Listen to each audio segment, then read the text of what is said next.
Muito bem, estamos aqui, momento conversa de fé, e eu quero falar hoje sobre uma coisa muito importante. Não a nossa vontade, mas a de Deus.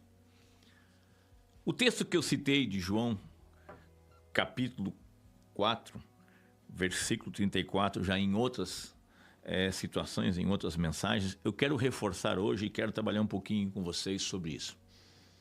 Jesus lhe disse: a minha comida consiste em fazer a vontade daquele que me enviou e realizar a sua obra. Nesse texto que Jesus está conversando com os seus discípulos ali junto com a mulher samaritana, nós vamos entender realmente que existe uma obra como Jesus realizou, né? Existe uma obra que Ele nos deu para ser feita hoje. Nós devemos servir a Deus, temos muitas coisas para serem feitas, a evangelização, a edificação, né? Mas aquele que serve deve servir na força que Deus lhe dá.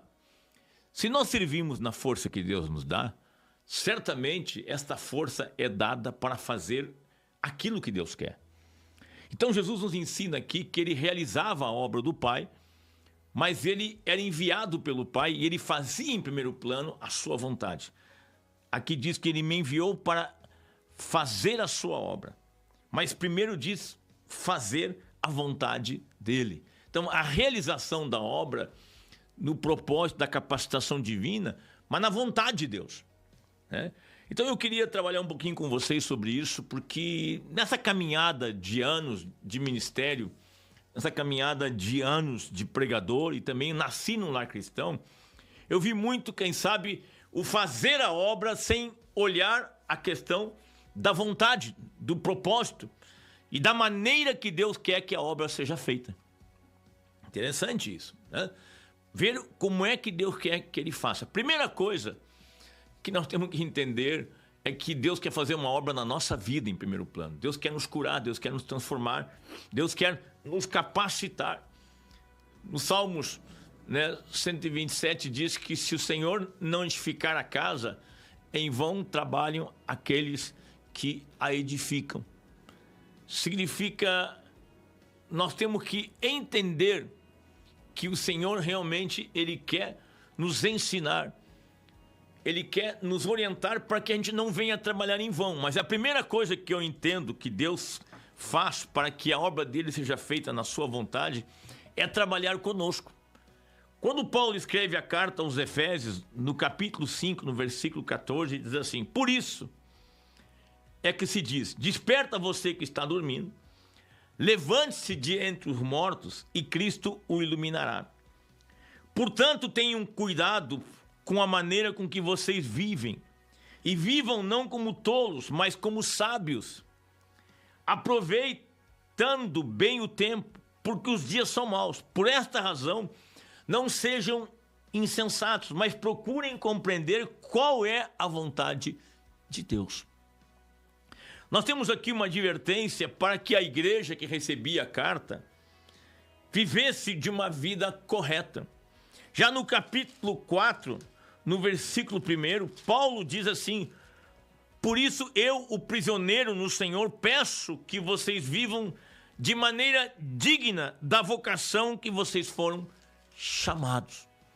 Então, eu vejo aqui em primeiro plano a necessidade de nós termos uma vida transformada, termos uma vida trabalhada, uma vida curada por Deus, e não estarmos dormindo, cochilando espiritualmente e deixando de vivermos e darmos fruto na nossa vida, no nosso caráter, no devido tempo. Porque aqui diz que dorme entre os mortos. Nós sabemos que quem não está salvo ainda, que quem não nasceu de novo, está morto ainda nos seus delitos e pecados, mas nós já fomos resgatados. O Deus desse século não está mais cegando o nosso entendimento. Nossos olhos já foram abertos. Nós temos hoje os olhos do coração vivificados por Deus para podermos ver Deus. Então esse texto de Efésios, ele é muito rico, porque nos ensina também o seguinte: tenham cuidado com a maneira que vocês vivem, e vivam não como tolos, mas como sábios. Esse viver como sábios é viver segundo a luz do Evangelho, segundo a luz de Cristo, viver segundo a orientação de Deus, que nos revela a verdade, o Espírito que nos conduz à verdade, que nos revela a verdade, que nos dá sabedoria, virtude divina para nós vivermos da maneira correta. Não como tolos, mas sim como sábios. E aqui diz que devemos, numa outra versão, remir o tempo. E aqui fala que devemos aproveitar bem o tempo, porque os dias são maus. Os dias são maus significa que existe uma cegueira espiritual, existe trevas no contexto do mundo. O mundo está no maligno. E se nós não vivemos uma vida voltados para Deus, buscarmos a sabedoria de Deus, e na sequência diz que nós devemos procurar compreender qual é a vontade de Deus e não sermos insensatos. Então, para remir o tempo, para gastar bem nosso tempo, aproveitarmos bem a nossa vida, como pai, como empresário, como mãe, como mulher, como trabalhadora, no que nós estivermos fazendo, nós estamos num mundo que é uma cegueira espiritual e que está no maligno. Nós precisamos, numa intimidade com Deus, sabermos cada vez mais a vontade de Deus para a nossa vida, a vontade de Deus para o nosso caráter, o propósito de Deus, e vivermos esta vida na sabedoria de Deus, e aí remirmos o tempo. Olha, o Espírito Santo nos ensina mais do que ninguém da melhor maneira para aproveitarmos bem o nosso tempo.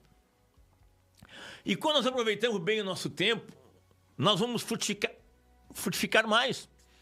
A Bíblia diz que nós devemos correr a carreira que nos está proposta. Gente, correr a carreira que nos está proposta é realizarmos também a vontade de Deus daí na obra. Agora, em primeiro plano, nós devemos viver como sábios, não como nécios, não devemos ser tolos. Nós devemos procurar saber a vontade de Deus pela palavra para a nossa vida, o que é ser pai, o que é ser esposo, como ser filho, como ser um bom trabalhador. Espírito de Deus me ensina, me dá a luz da vida, Deus, me orienta. Dessa maneira, nós também vamos trabalhar e frutificarmos bem na obra. E aí vai para João 4,34, que diz, né? Como Jesus fala, eu vim, a minha missão é fazer a vontade daquele que me enviou e realizar a sua obra. Significa, o realizar a obra vai ser um fruto, vai ser um resultado da minha aliança, da minha submissão, do meu compromisso com aquele que me enviou. João 8:29, Jesus diz uma coisa importante. Aquele que me enviou nunca me deixou só, porque eu sempre faço o que lhe agrada. Ele não coloca o termo no passado e nem no presente, e nem no futuro. Ele coloca, aliás, no presente. Eu sempre faço. Por quê? Porque ele ainda estava em plena atividade. E se ele estava em plena atividade, ele não podia dizer, eu sempre fiz o que agradou ao Pai. Não, eu ainda estou em atividade, eu ainda estou frutificando. Ele não podia também dizer, eu vou fazer. Não, ele estava dizendo, eu estou realizando. Eu acho muito perigoso quando algumas pessoas dizem para Deus, Deus, se tu me ungir, se tu me abençoar, se tu me prosperar, eu vou te servir, eu vou te agradar, eu vou ser fiel a ti. Essa questão do futuro, o futuro tem a ver com o nosso passado e com o nosso presente. O nosso presente em Deus é que vai fazer a diferença, meu irmão. Você pode prometer coisas para Deus quanto ao futuro, mas Deus sabe que o nosso coração ele é enganoso. Deus sabe que nós podemos até nem cumprir o que prometemos. Mas quando nós estamos sendo fiéis ao Senhor, nós estamos sendo o mordomo correto naquilo que Ele tem nos dado, naquilo que Ele nos tem confiado, como Ele confiou a Jesus uma missão, né? Jesus disse, eu sempre faço o que lhe agrada. Então, Ele está sempre comigo. Então, você vê ali Deus atuando com poder por intermédio de Jesus. Deus sendo com o seu filho. E aí, as pessoas vendo Deus com ele, glorificando a Deus na vida dele. Então, nós estamos em atividade. A igreja não serviu só, ela está servindo. Você está vivendo, você tem que viver o presente na vontade de Deus. Você tem que viver um presente segundo o plano de Deus, para ser abençoado por Deus no presente, para ser cuidado e abençoado por Deus também quanto ao futuro.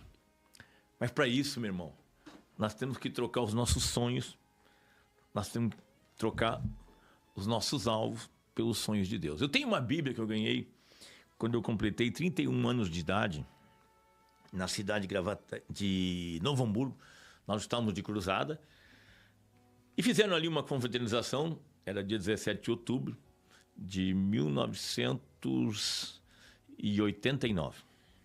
1989, isso mesmo. Campanha em Novo Hamburgo, na Praça Centenário. Fizeram uma confraternização no final do culto e me deram uma Bíblia. E eu guardei essa Bíblia, uma Bíblia Scofield. Eu tenho ela guardada até o dia de hoje. Aliás, eu guardei todas as minhas Bíblias que eu usei no ministério. E ali eu anotei: se abro mão dos meus sonhos pessoais, consigo me encaixar e fazer parte dos sonhos de Deus. Eu anotei aquilo ali. Vamos colocar isso agora. Nós estamos em 2023 para 89. Vai fazer 34 anos que eu tenho essa Bíblia, né, com essa indicação.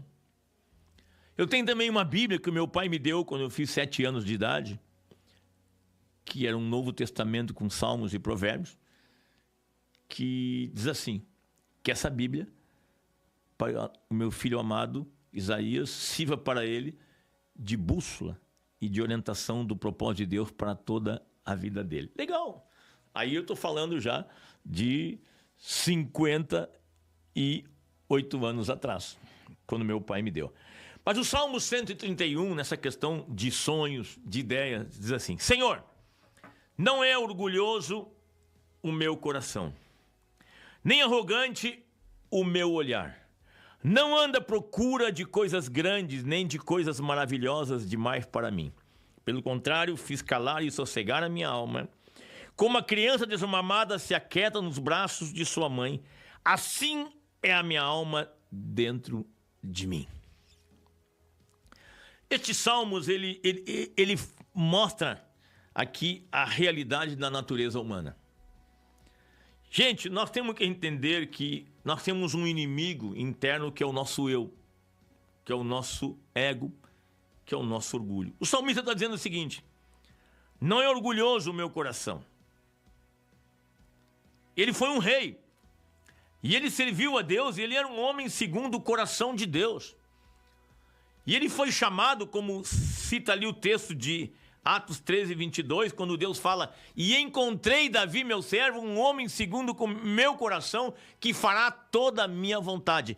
Olha, quando você é uma pessoa segundo o coração de Deus, você está se comprometendo, se sujeitando e desenvolvendo a natureza de Deus, e você vai poder fazer a vontade de Deus e realizar a obra dele.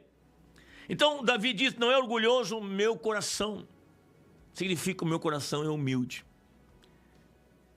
Ali, nas bem-aventuranças, Jesus ensinou: bem-aventurados os humildes de coração, os simples de coração, porque deles é o reino dos céus. Significa aqueles que são humildes de coração, aqueles que no seu interior, os seus sentimentos, as suas intenções, os seus pensamentos, admitem que precisam de Deus e se voltam para Deus. Jesus mesmo disse: sem mim nada podeis fazer. Então, se nós não somos humildes do nosso coração, nós podemos até desenvolver uma aparência humilde, né? Podemos até nos vestir de maneira mais simples, podemos querer fazer gestos humildes, mas Deus conhece o nosso coração, Deus sonda o nosso coração, esquadrinha os nossos pensamentos, e é aí que a coisa acontece. Então, como está o coração, né, para servirmos a Deus?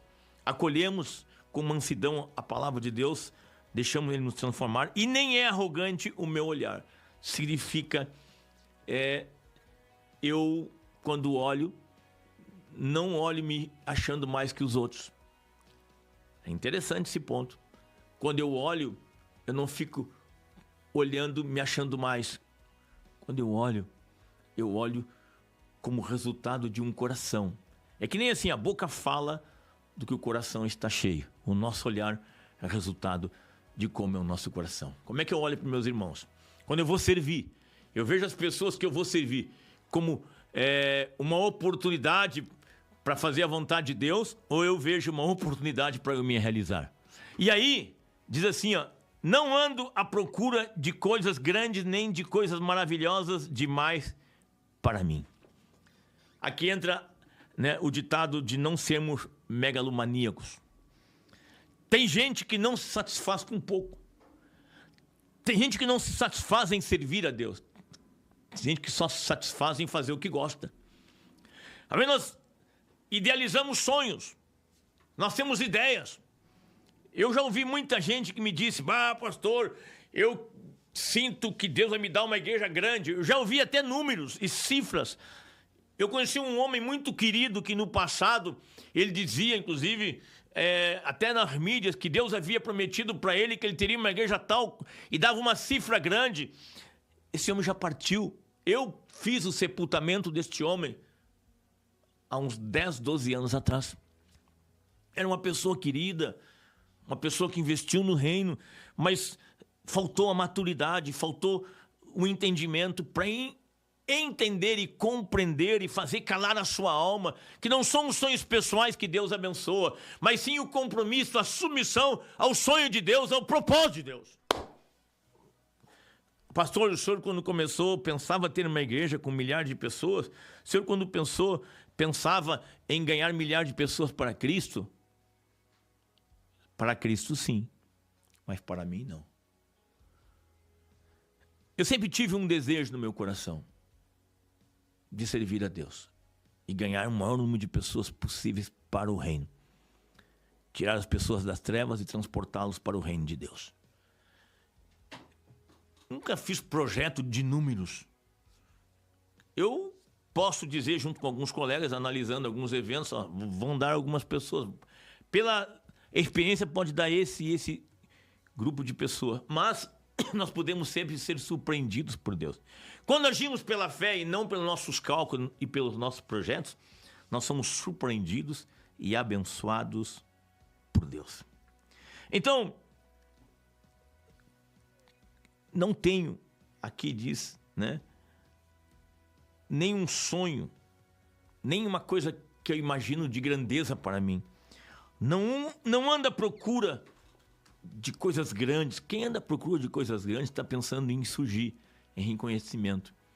Amados, uma das coisas que nós temos que ter no nosso coração é trocar a vontade de sermos reconhecidos por servir a Deus e de sermos elogiados por glorificarmos a Deus. Nós vamos na carona, nós vamos ser abençoados, nós vamos ser beneficiados, mas isso não deve ser o primeiro. O primeiro é o reino de Deus. O primeiro é fazer a vontade de Deus, é realizar a sua obra, é vivermos de maneira digna para o seu inteiro agrado. O primeiro é sermos fiéis a Deus. O primeiro é sermos fiéis e amarmos aqueles que Deus vai nos dar para servir. Nós não temos que ter alegria somente naquilo que nós fazemos no reino. Nós temos que ter alegria naquilo que Deus está fazendo em toda a sua igreja. Vamos trocar o eu pelo plano, pelo propósito e pelo teu plano, Deus, pela tua vontade, Deus. Voltaremos em outro momento de conversa de fé.